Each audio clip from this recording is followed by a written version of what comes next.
Tôi chẳng phải rồi nó sinh ra chẳng cái đề nó ha cái đề kiểu nó sinh ra nó để lo mình chỉ trông cười hay là gì không chẳng đến lo đi nó qua cho để nó giống rồi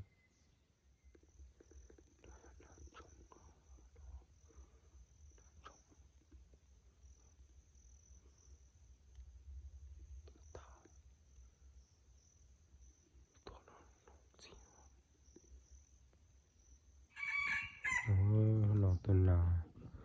nó chọn là phải sao nó giờ nó trong hình đồ cơ ngủ đi chọn trong lò nó đi chọn trong lò trong mình sẽ từ sườn chạy nhẹ sau tuần nàn trong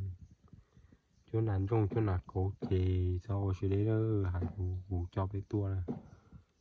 nó cơ rồi đi chọn trong cổ này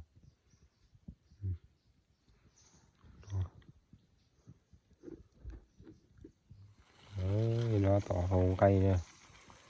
này cây nà trong luôn cả các kiểu nó cây nà đấy thì tôi cho nàn nó ha nó thằng đó là nó xí à là nó xí thì nó là xí hơi to thì nó sẽ